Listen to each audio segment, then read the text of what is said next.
right, everyone, it is 3:01 p.m. Eastern, so we're going to go ahead and get started. My name is Jessica Dean, and I'm the Director of Marketing at AIM Transportation Solutions. Thank you so much for joining us today. We really appreciate your time. I'm going to give you a brief introduction before we get started. The driver shortage is making hiring and retaining drivers more challenging by the day. We know this as well as any. We employ hundreds of drivers and bring on dozens of new ones annually. Just like you, we fight the constant battle that goes into finding the scarce resource that is a dependable truck driver. Today, we have a certified expert in the field of driver retention here with us, Mr. Ray Haight. Ray currently works as a retention coach for the Truckload Carriers Association and runs Caravan Consulting, his own driver retention consultation company. Ray's resume goes on and on. He's held chairman positions that range from the North American Training and Management Institute, the Professional Truck Drivers Institute, the Truckload Carriers Institution, and more. He's co-founded TCA's Engage, which is a carrier benchmarking platform, and Driver Retention Project Plan, a focused educational series with proven results in dramatically reducing turnover. There's a link to his bio in the invitation you received to this webinar, and I'll include that link in the resources I send out tomorrow morning. Ray's awards and expertise are both highly impressive. He's widely regarded as an industry expert in retention, and we're lucky enough to have him here today to teach us about what he knows best, keeping drivers happily employed. Before I hand the mic over to Ray, I'm going to give you a little bit of information about what we do here at AIM. This webinar is one in a monthly series of webinars which AIM hosts. The subject matter of this series varies, but we consistently aim to provide valuable information on industry-specific topics affecting our customer base. AIM Transportation Solutions is the parent company of two companies. AIM Leasing Company, which offers full-service leasing, commercial rentals, and maintenance programs. And it's also the parent company of AIM Integrated Logistics, which offers brokerage and dedicated contract carriage.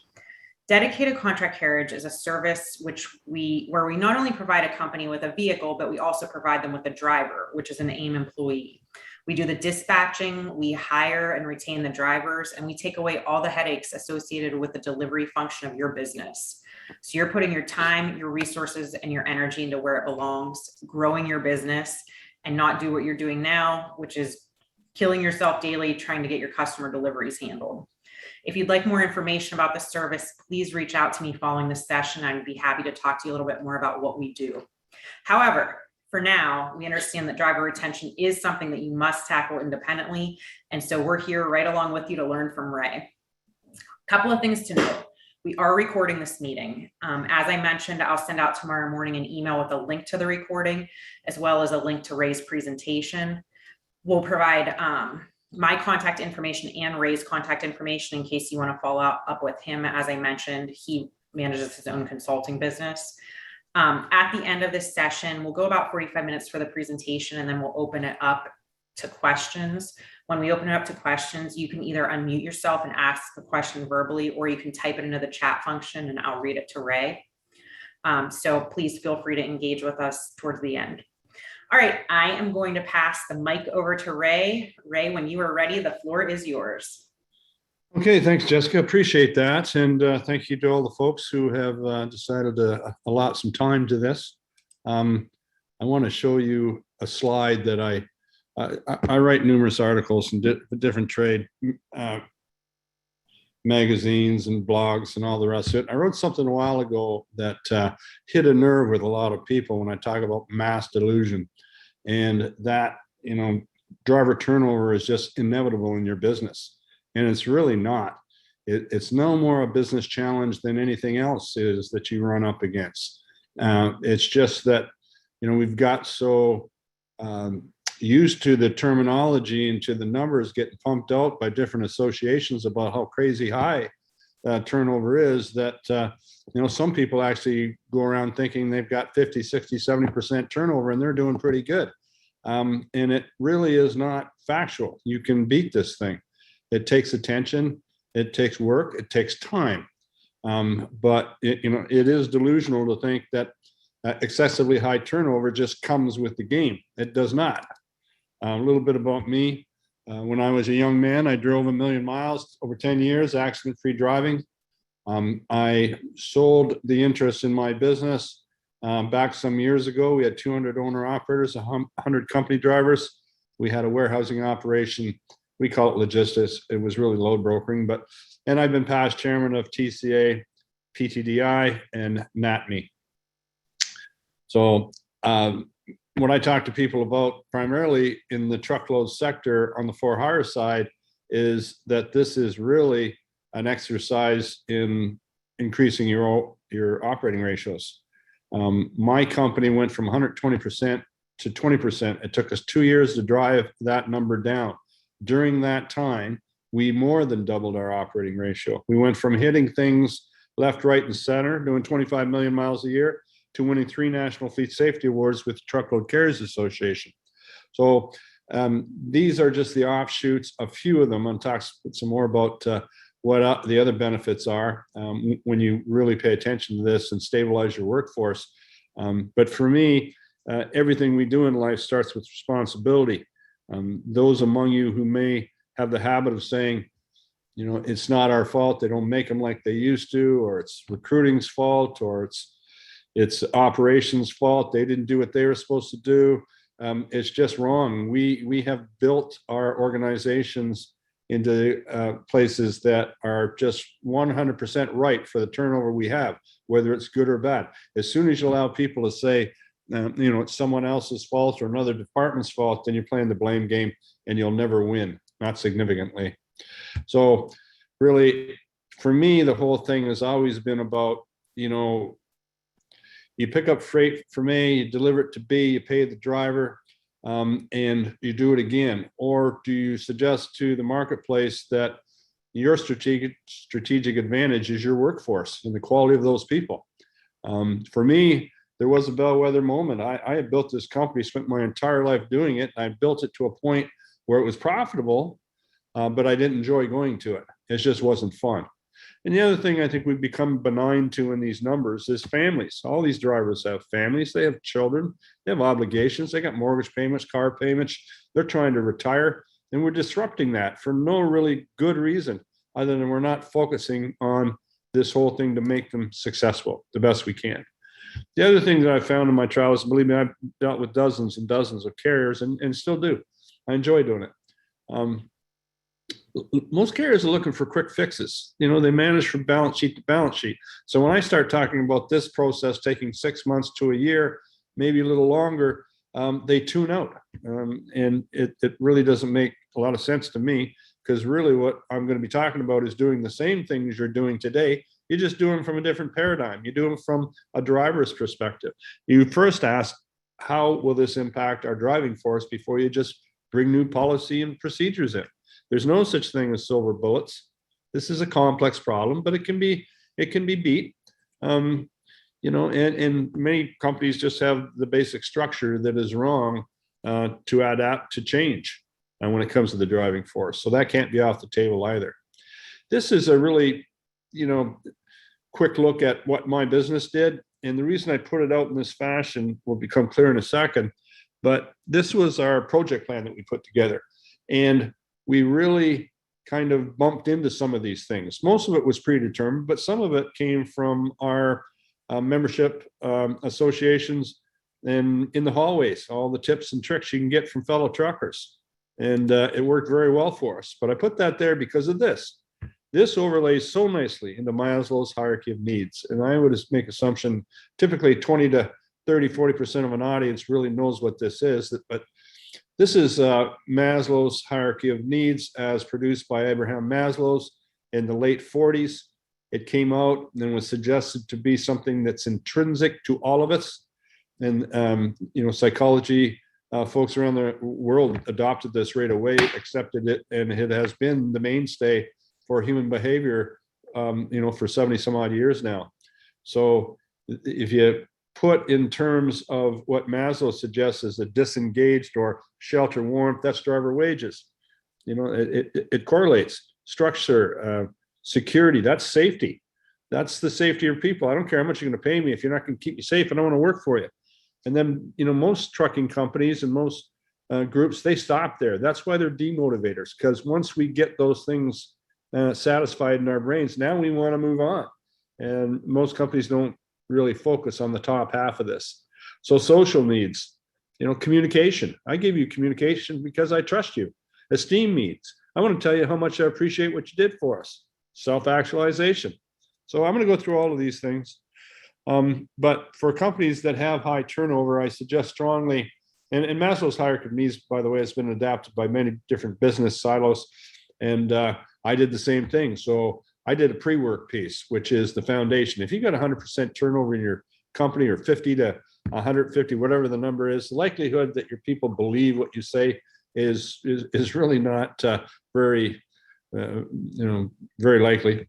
So we build that foundation. We kind of strip things down. We sell it to our inside the walls people, tell them why it's good for them, and we have all kinds of numbers to support that it is good for people inside the walls. We recognize that we're going to do things differently. So change does scare people. We have to have some patience, but we have to be consistent in our dedication to turning the corner on this thing. What gets talked about gets done. And I do a lot of workshops with some of the fleets that I deal with. And when I do the SWOT test, part of that, the weaknesses always come back as commitment. And really the commitments and the senior managers, they're looking at each other when they say that. We get so used to what I call loyalty to the past that changing things becomes, difficult for some people to comprehend. And we all know people that stay in abusive relationships, all these types of things. We've got to be patient with people, but by the same token, if you've got 100% turnover and you let poor behavior continue, then the people are just not going to believe that you're committed to this. And it's going to be, see, I told you they didn't mean it. And believe me, drivers are from Missouri. You got to show them. You can tell them anything you want. But until they see it, until they touch it, until they feel it, it doesn't exist. So, so driver's perspective, this inverted pyramid, again, driver's wage, security, belonging, which communication, recognition, fulfillment. And a lot of it comes back to management style. Are you the boss? Are you the authoritarian, pointing, telling people what to do? Are you the person in the trenches with them, empowering them to be able to make decisions on their own, especially when it comes to driver recruitment, retention, and in their daily jobs? A more engaged workforce is a more productive workforce. A happier workforce is a more productive workforce. More productive workforce, better operating ratios of your business. It's not that complicated. But when we get to the physical needs, which is the money, as I interpret this, then we've got to look at, where we are in the marketplace. You've got to know. It's really interesting with all the new, data that's coming through ELDs and various other points in the industry that, we've always complained in the industry that we are relegated to nothing more than a monetary decision when people come to work for us. Well, guess what? It's intrinsic to you. It's a show of respect, each of us. So, we got to know where we are in the marketplace. How are we opposed to other competitors? And when you see money, in the past, we've always said, well, we got to increase our rates. But we find out now that through analytics and through different survey companies that are prevalent in the industry now, that money may mean not enough hours, may mean not enough miles, may mean that I don't think my dispatcher really knows how to organize things so they can maximize my hours of service. And it's really interesting. I just got back from Las Vegas, the Truckload Carriers Association, and one of the stats that comes out that the average driving hours of a long haul driver truckload is 6.5 a day out of a potential 11. So if you're getting paid by the mile, think about that one. So money is important. Yeah, it's important. And it's also important in respect for how, the longevity of the driver with the business. How long have they been with you? How do you show that loyalty, the respect? Do you tier up their rate? What are the things you do? But it's an important part. You got to get it right and you got to stay on top of it. And I suggest that carriers every 6 months maximum, go, do your homework, find out where you are to market. And again, respect the long-term people. And we had owner-operators. A few of them came to us and said, hey, you just hired a guy yesterday. He's making the same money I am. I've been here 5 years. So we found a way to do that. And, they were right. we weren't respecting the longevity and their loyalty to us. So this is a basic need, and you got to make sure you compensate fairly and appropriately, and what the market is up to. Safety. This one is always one that is interesting to me because I deal with a lot of very good carriers. I deal with carriers call me some that have got sub 30% turnovers that are worried because they're trending the wrong way. These are very safe carriers, and safety is the one thing that you can't go to the shelf and buy. You have to earn a safety reputation. You have to earn good CSA scores. You have to win safety awards. Nobody gives them. You can't go buy these things, but they are also very, very important to a driver. And if you don't believe that, you can take it a step further and ask yourself, would that be important to the driver's family? Of course it is. They wanted to make sure that those folks are getting home. So if you've got a very good safety record, you flaunt it. You use it in all your ads and all your recruiting. I know some very, very successful carriers that have got this pyramid figured out, but their input level for drivers is, sir, it's the money, but it's primarily safety. And there are some really good companies that just hone in on that. And it makes perfect sense. You want to work for a safe company and a professional company. I'll tell you right now, you want to hire professional drivers. I call it, there's three that I call them truck stop cowboys that have got all the chicken lights on the trucks now, everything's all shine. You got the wannabes, they're driving truck until they find out their real calling. Then you got the professionals. These are the people that are going to be good at no matter what they chose to do. I don't care if they want to be a lawyer, electrician, whatever. They would be the best they could be. And you know what? Those types of people will not stand for being around unprofessional behavior. So if you don't have good rules and your good disciplinary policy and you don't have your ducks in a row there, those people are going to walk. So, and they also, they're clever. They know that companies with good safety records, there's less downtime. If they got pre-pass, they can drive by the scales. The Department of Transport's not looking for that logo. In fact, they're looking at that logo and say, those guys are always good. We'll leave them alone. They know this. I can tell you this to be factual, whether you think it's anecdotal, but we won 3 National Fleet Safety Awards. And we took a picture of those things on a nice piece of felt, glass trophies. We put it out in all our ads and basically said, thank you to all our people outside and inside the walls for this recognition. We did put a phone number there, and that was the best ad we had put out all year. So people are attracted, drivers are attracted to those types of things. Where does safety come from? For me, it comes from consistency, standard operating procedures. And I still deal with companies that, with different terminals, for instance, that have one policy, say, on time off at one terminal compared to another one. That's just an example, but that's inconsistent. Those drivers get together, and one guy's got to give 1 week notice for a day off. The other one's got to give 2 weeks. What's all of a sudden windshield time starts to become disrespect time. And the way that you do that is through standard operating procedures and your interactions with your drivers, and with everything that you do. As far as trucking companies go, I will ask those companies of the 5 typical departments in the trucking companies, which is sales, administration, operations, safety, and maintenance, that, what are their top 3 interactions with drivers? What are they? And can you standardize them? Are they consistent? Because inconsistency means disrespect. So that's a big one. And once you have a stable workforce, of course, you could train people. Once you start training people in advanced offensive driving, you train them in customer relations, conversational sales.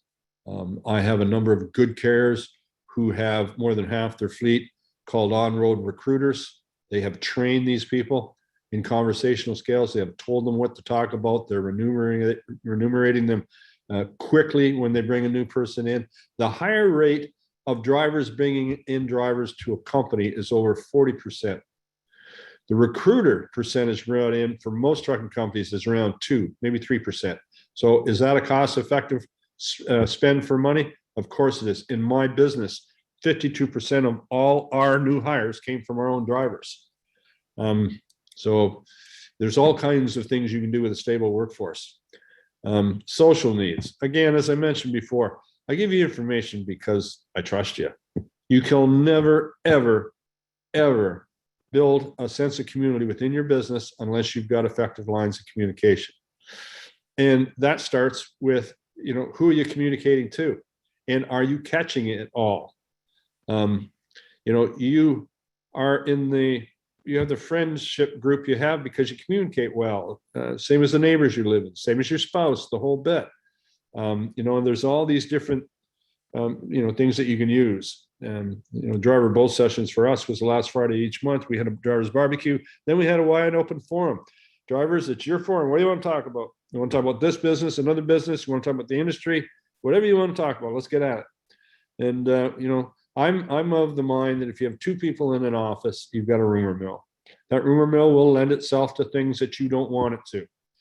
But, if you fill that rumor mill with all the positives, and, this floors me a little bit too, but you got so many good people in your businesses. You got people that, do charitable work. You got people involved in their church. They're coached in Little League. People that, won some accolade of some kind, graduated from a course, owner operators that got a new truck. There's all these good things going on around our businesses if we want to look for them. And why not share those things? But in addition to that, know who you're sharing with. Like I said before, you are sharing with, I'll give you just a brief overview. You're sharing with your drivers, potentially your owner operators, your people inside the office, the communities that your trucks are in, the charities you support, your suppliers, and your customers. There's 5 just off the top, but you are communicating to them. You have either formalized that and are controlling that narrative, or it is controlling you. And that's today's reality of social media. What has changed in the last 40, 50 years? Being leadership, this is a critical number one. Before, we were concerned about maybe our people inside the walls, maybe our customers. All these other things, they're out there. We can control that narrative and we can make ourselves look really good. But if you're not doing it, I guarantee you that negative stuff will be there. Obviously there's so many good companies that are doing good things, and testimonials, and YouTube is growing like a weed. It has been for the last 5 years. And these companies are using those things, and they're getting lots of attention. Listening, of course, is a huge part of communication. If a driver comes to you with an issue and you don't at least give it the same weighting they do, again, disrespect. We do a lot of surveys, or we did a lot of surveys at my business, and we were asking for, favorite customers, least favorite customers. I have trucking companies who survey their drivers on a daily basis for the best and worst customers. And then we have a formula that's figured out to address the worst customer experience of our drivers and how we're going to approach those people, because they're contributing to your turnover. And at anywhere from 6 to, I've got companies that pay over $20,000 time they're done training drivers in dealing with livestock or, certain chemicals and whatnot. So if you've got one customer that is upsetting all of them, and typically the thing is, for me, you go in and you talk to them and saying, we have some negative feedback from our drivers, their ears pick up. You're not going in there in accusatory fashion. You're going in there and say, why don't you create a better experience? And by the way, if our company's doing this, others are. And, one bad experience with a customer or at a restaurant, you'll tell 20 other people that it sucked. So there's a buzz going on that they don't need, they don't want. Esteem needs, recognition, respect, responsibility. Everybody wants a pat in the back. And I would bet that most people here really appreciate their performance review. They want to know where they stand. And why would we think any different of our drivers? And why not recognize them? We have driver of the month, owner operator of the month. I have various companies that do this, driver of the month.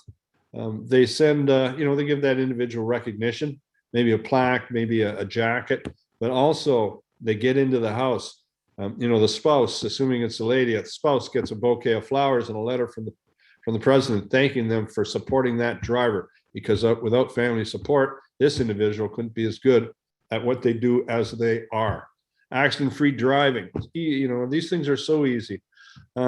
Years of service. I love seeing truck driver walk through truck stops saying, I have worked at Bison Transport for 10 years. I mean, can you get a better billboard than that? They put these guys on YouTube. Personal achievements, of course, there's all these things we can recognize. And one of the ones that I used in my business is attaboys. So we had 300 trucks, but I would still start the day in ops, 6 dispatch boards, and we would go around the room, and it would start with, what's your biggest problem? And I don't care how much technology we have, people will hear a problem. They go, I may have something for you. Cool. But the other part of it was, who saved you yesterday? What driver went above and beyond just a little bit? And that's an attaboy. That's a a little gift card with $20 worth of coffee loaded up on it from whatever company. That's that's thanks. And it's also on a regular basis talking about the bottom of the food chain too. So who upset you? Who didn't do what you asked them to do? That's a coaching opportunity. Let's coach that person back in the mainstream for us. There's all kinds of things you can do. And we, the milestones, longevity, weddings, anniversaries of your people, new births, retirements, all of these things are things you can celebrate. They plug that narrative in with all the good stuff. And drivers talk to each other. And I was talking before about the referral program. One of the problems that most referral programs have is they have a never plan. So driver, go find us another driver, looks something like you, and we'll give you a cent a mile or 2 cents a mile for the first year, a cent for the second, or we'll give you 500 a quarter for 4 quarters. You know what? That's granular revenue. Okay. They might do it. They might not. At my business, what we did is we said, hey, you know what? You brought us a good driver. We vetted that person. We liked them. We road tested them. We're going to bring them on. And as soon as they turn their first mile of revenue, you get your check. We had people making 12, 14 grand a year as recruiters. They're bringing 7 drivers in. Those 7 drivers in a normal course of business are going to cost us 40 grand to bring in. They brought them in. We gave them 14 grand, 2 grand a head, and gave it to them immediately, gave them a plaque, bunched that all out through our social media, and encourage others to do the same. And that's how we got to where we got to, as far as 52% of our new hires coming from our current driving force. And again, they don't bring junk. If you've built your business into something that they respect, something I call ride for the brand, they're not going to bring some jokes in just for 2 grand. They bring good quality people in. So, this one here, again, so highly engaged, self-actualization, personal growth. I always ask C-level people when I'm doing seminars, do you hire professionals? Would you like to hire professionals in your business? All the hands shoot up, of course. Then I ask, what professionals? And they're talking about CPAs, and they're talking about safety. They're talking about maintenance managers, all these things. But you want professional drivers also. What do you do to help foster that professionalism? What kind of information? All the stuff that crosses your desk, you know what they get? They get the stuffs in the truck stop. And typically, it's all about trucks, and it's all about those types of things, but they need broader knowledge and they want it. So we would share all that stuff with them. One of the other ways that we did that, we posted all jobs that came available in our business, got posted to our drivers first and the people inside the walls. We didn't go outside the building until, a certain time frame had elapsed. If they wanted to qualify or ask for the job, then they had to qualify. So we had good, strong role descriptions with minimum educational needs for the job. If they didn't qualify, we told them how to qualify. We would pay for, the online education they might need next time that job might come up, or point them in the direction of another job. And you know what? 99% didn't want to come in the office, or they thought they did and they really didn't. But the fact that we offered them those roles was a sign of respect. So I think it meant a lot to them. And tuition reimbursement, I know a carrier right now who did a forensic audit on all their drivers' files, and they found 100 drivers that had not finished post-secondary education. They had dropped out for whatever reason, military or family or something had come up, and they found themselves in the workforce. That company went out to those people and said, we've noticed this. If we were to pay for your tuition to complete that program, would you be interested? And they had 100 of them that did. And they knew they'd likely lose them once they got that designation, or they may not. but they also knew it was the right thing to do, and they were solid until there. And I asked them about 9 months after they started that, what their turnover was with that group, and they basically said, we have none. Now, these people are doing homework in the bunk after an 11, 12-hour shift. So, pretty neat stuff. You help people achieve their goals. I've got companies that are utilizing, their financial institutes. So if a driver comes in, we try to gain knowledge of what their expectation is of us when they came to work for us. So we wanted to hire them so we could be successful and put bums in the seats. Why are they here? What is it that you need? What is your money expectation on a weekly basis? What's your home time expectation? What are those things? And then we work towards those. And then if you want to go further, you can. It's very easy to suggest to somebody new to your business that, we're all aware that, I forget, it's a ridiculously low number, 30% of the population actually understands what cash flow is. Asking that individual if he and his spouse or she and her spouse would like to do a cash flow exercise, spelling out mortgage payments, car payments, future obligations, dividing that by the amount of mileage that the amount of revenue per mile, the amount of miles you average there, will tell them how many miles they need to do. It'll tell them how many miles they need to do to be over and above minimum expectations. These aren't overly complicated things to do. They don't cost a lot of money. If my expectation going to one of your businesses was, I'm newly married, my wife and I are starting a family in the near future, but we want to buy a house. What would you think if I was to say, that's great. I'm glad you shared that with me. No, we don't mortgage houses here, but we have relationships with financial lenders. I can give you some names and you could get some preferred mortgage rates. We can also talk about an escrow that'll pay you interest rate if you'd like us to do payroll deduction to help build towards that home. These aren't huge things, but they are things that demand loyalty or create loyalty. That person's not going anywhere if you do things like that. So, they want consistency, know the law, even what's new coming down on equipment. The stuff that comes across your desk would help them, expand the knowledge of their industry. We just at TCA, we just did the, we had a Highway Angels, we had a driver of the year and an owner operator of the year, both get $25,000 checks, prizes from lowest truck stop, pretty good. But the speeches are what always interests me. And the one lady actually won for driver, and she, she expounded on how she had been in this industry for 40 years and had never seen our side of the industry through this convention and what goes on, and kind of a peek behind the curtains by talking to so many people. They want to know. So we can share that. So you can figure out where you're out on this, pyramid. That's easy for you to do. I can just share this at a really modest $6,000, only because I get asked all the time, so we save 1.8 million a year just in recruiting on our 300 truck fleet. But that's not where the money was. Here's where the money, that other money's, granular compared to less service failures, less time mending fences with customers, highly quality, we can train our workforce for higher quality revenue and higher valued freight because we've got a solid workforce. Can you imagine being a dispatcher with 120% turnover compared to 20%? What is your KPI? Is it empty miles? Is it revenue per day? Whatever it is, if you could increase the efficiency of those dispatch boards by 1%, 2%, 3%, that's where all the cash is right there. Maintenance, ROI, and rolling stock increases dramatically. If you were in the used truck market, which, obviously the value of used trucks these days has gone astronomical, but would you rather buy a truck that's had one driver in its life cycle or one that's had 5 to 10? It's a no-brainer. Safety, through the Truckload Carriers Association profitability program, we know there's a direct correlation between insurance costs and best-in-class operating ratios. It's a fact. So less insurance claims, obviously fewer driver files.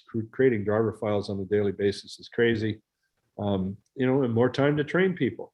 When my partner and I developed the benchmarking software, one of the first user groups meetings we had was from CFOs, and they were asking us to start measuring the age accounts receivable. They want to know the time cost of money. And I can tell you there's direct correlations between time, cost of money, and stability of a workforce and having drivers touch paperwork. No doubt about it. So, again, we've got to own it. Look in the mirror. Don't go looking to blame everybody. This is something that you've set up and you've done it perfectly right to get what you got, but you can fix it. Focus on improvements, keep people with you. And there is efficiencies throughout the whole business. Is it this simple? Think about it. People stay in situations they like, they leave the ones they don't. Maybe you know why. I don't think it's much more complicated than that. So have we created an atmosphere and a good culture within our business of community and a support of these people? And, don't go looking for quick fixes. I see it all the time. And I think, unfortunately, some of those quick fixes are intended more for the company to feel like, hey, we did something. And the vendors that come out with, some of these products are well intended. They see pain and they want to fix it. And they think it's a no-brainer that you buy their product. But it is, unless the culture changes, unless some things around that change, then you're not really, you'll get some potentially incremental gain from those things, but only until the company next door does the same thing. You've really got to create your own brand within your own company, have these guys back, and they'll stay with you. And there's no shortcuts. And as we know, it's likely going to get worse. We've got this high mortality rate. We've got, in February next year, mandatory entry-level driver training rules come in effect. What's that going to do? We've got these premature mortality rates. The only way out, people that have got companies that have got high turnover that are hiring, you're hiring way more people than you need. You're a hiring machine. It's a picture for me of a boat with a leak in the bottom of it. And rather than fix the leak in the bottom of it, I got a good idea. Let's go get a bigger bucket, because that's what we do. Let's just hire more. When you really should be hiring the right people, the right fit for your company. You match expectations, and then you've got a really good starting point. And then be consistent in your dealings. No one goes to work in the morning and wants to fail. No way. So, sense of community creates a positive situation. No single thing can bring that about. Involve everyone, especially the drivers. And, this is that delusion thing. You're too smart to be the only thing standing in your way. There's a way out of this. But you've got to work this plan, even if it's not my plan. Think about it in these terms. But it can be fixed. You can do it. So that's my presentation, Jessica. If there's some questions that I'd be interested in answering. Thank you, Ray. That was really great. It's great as far as retention is concerned, but it's some good practical advice for all aspects of managing a company. So I thought it was fantastic. I see we have one raised hand from Dan here. Dan, do you want to unmute yourself and ask Ray a question?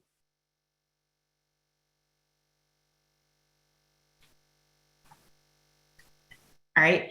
If anyone else has any questions, they can feel free to unmute themselves and ask Ray directly, or you can type it in the chat function. I can read it to Ray.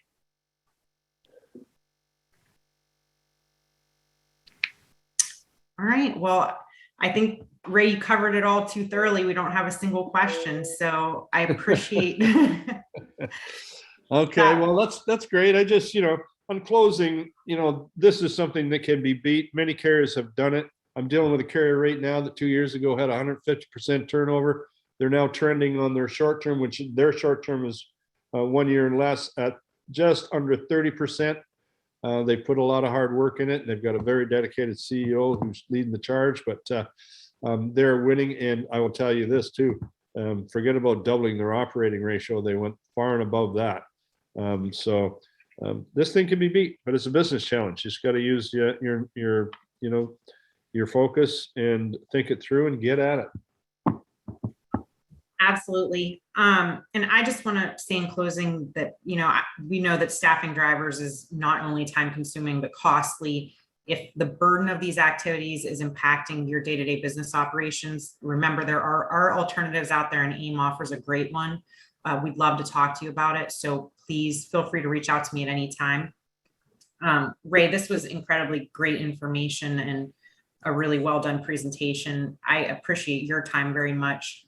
And we'll send out the resources from today's presentation along with contact information to all of our attendees today. Make How sure about that, one last question? oh, yep. Erie, Pennsylvania. Ray, I was just in Pennsylvania a couple of days ago. what do you do? We're seeing quite a bit of signing bonuses. Okay, you have a team of drivers that are doing a great job, and now you're faced with somebody's got to get a signing bonus, and the other fellows aren't. Yeah, that's a tough one. You know, that's that one-upmanship. And you and I both know behind that signing bonus, there's more friggin' hooks and glitches, and you know, nobody walks in the front door and is, oh, thanks for showing up. Here's $5K. That doesn't happen. It's not realistic. So, you know, I don't know. How do you deal with it? How Well, would you suggest to deal with it? You can't get on the treadmill with it. That's one thing you can't do. You can't outspend the other guy because the other guy's probably not spending what he's saying he's spending. And, you know, a lot of these people are being attracted by that kind of thing. Then once they ever did get the bonus, they'd fly anyways, if they ever did get it. So, you know, as far as attracting drivers, you know, that's not my forte other than hiring right. My forte is keeping the ones you've got. But you know, I contended with that a little bit. On my owner operator side, we offered, I think at one point, $2,000 worth of fuel. They had to burn the fuel under our load. So we weren't offering cash at that time. Our focus was on keeping the ones we've got. And, you know, it's a hard thing you can't ignore trying to get them in the door. But, you know, testimonials from your own people, put that out there, just whatever the feel good stuff is from your business. I don't know if you're using social media, be using all that stuff. But if somebody's going to jump from your company because somebody offered them, you know, a few $1,000s, then, you know, what kind of turnover do you have? This is be a hypothetical situation. I see. Oh, I see. Okay. Well, again, you know, once you get on that treadmill, I've heard ridiculous numbers at 20 grand. Come on over here, we'll give you 20 grand. When you get the fine print, though, that 20 grand is like over 20 years. Right. Nobody's going to cut a check like that. So I think a lot of the shine has gone off of that. And I think the more experienced drivers don't believe that stuff anymore. It was funny. I was talking to Carrie the other day, and, you know, drivers no longer like the term recruiter either.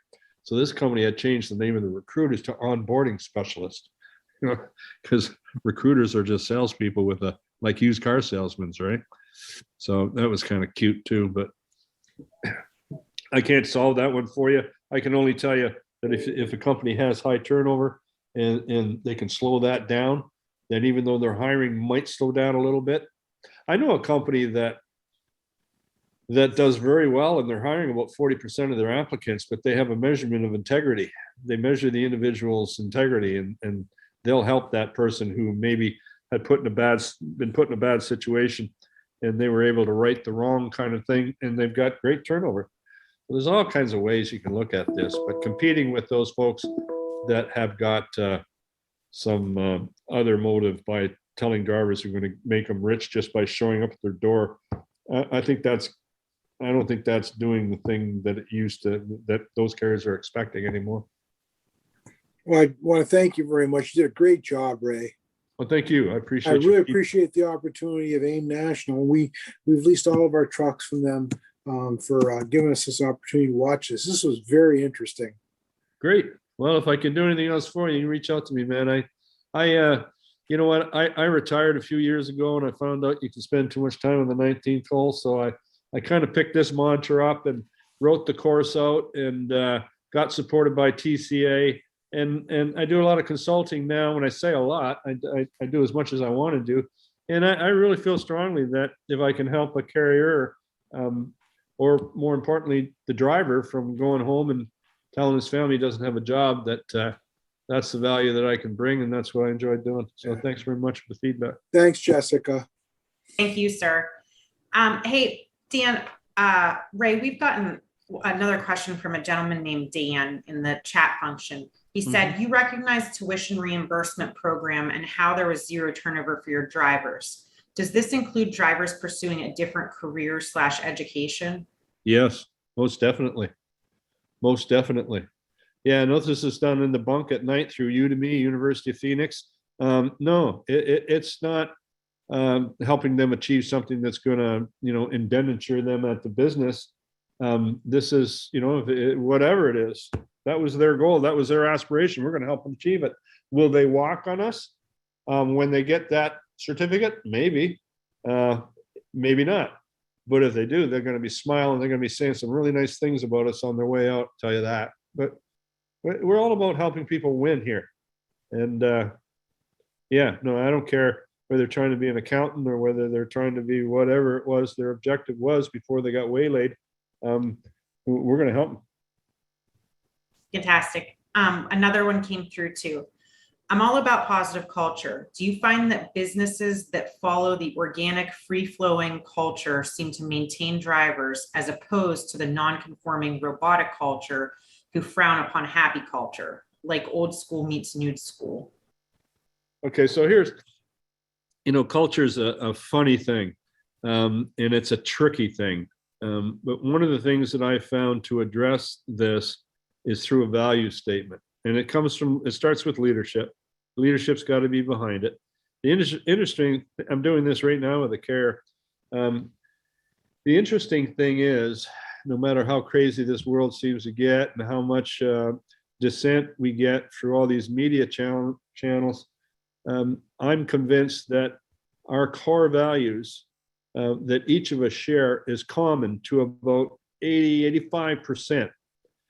If you ask somebody and frame the question properly, what their core values are, actually the question for the carrier to the people inside the walls and outside the walls is simply, please describe the ideal company that you would like to work for in 200 words or less. And what you get back is consistent. It is honesty, it's integrity, it's opportunity. It's all of these types of things. And that's what makes the exercise so much fun. A lot of companies, they have values, whether they really show them or not. But what we try to do and what I try to do with carriers is, I contend that you're not going to force your values on me, even though they might be common.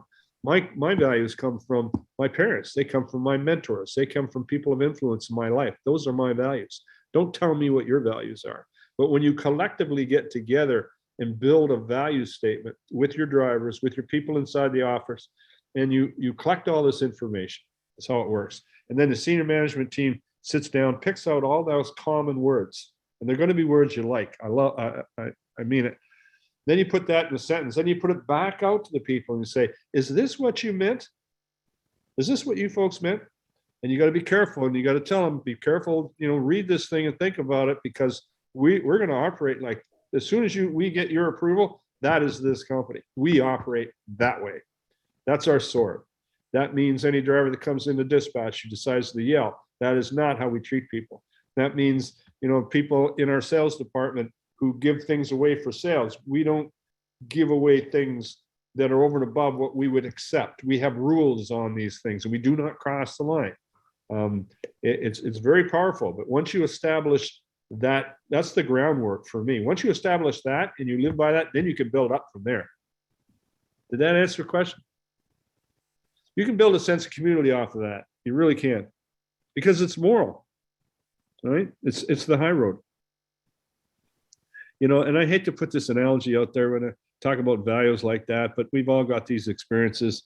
When my kids were small, their friends would come over, and we would, at a certain age, these are the ground rules here, kids. These are the ground rules. You know what? They always wanted to come to our house. The reason they wanted to come is because they knew where the parameters were. They knew that certain behavior wasn't acceptable, and crossing a line, there's implications of that. And they respected that, because they're in another atmosphere and they cross the line. They don't even know they crossed. Next thing you know, they're getting their butts kicked. So, we put these parameters in place for how we're going to behave, and then everybody sticks to them. And when somebody gets out of line, I call it some baseball. You get strike one, you might get strike two. If it's not egregious, you will not get strike three. You're kicking stones because now you're eating with the fabric of our business. We can't have that. But from that, you can build that sense of community and that culture. But it's got to be predicated on something strong that means something. Absolutely. Any other questions for Ray? All right. Well, thank you very much, everyone, for your time. Particularly, thank you, Mr. Ray Haight. That was a wonderful presentation, and I will get all these resources out to this group. Okay, that's great. And I will send you this PowerPoint presentation for you to distribute as needed. Jessica, thanks for your time. Thanks, everyone. Thanks, everyone. Have a great day. Bye now. Thank you.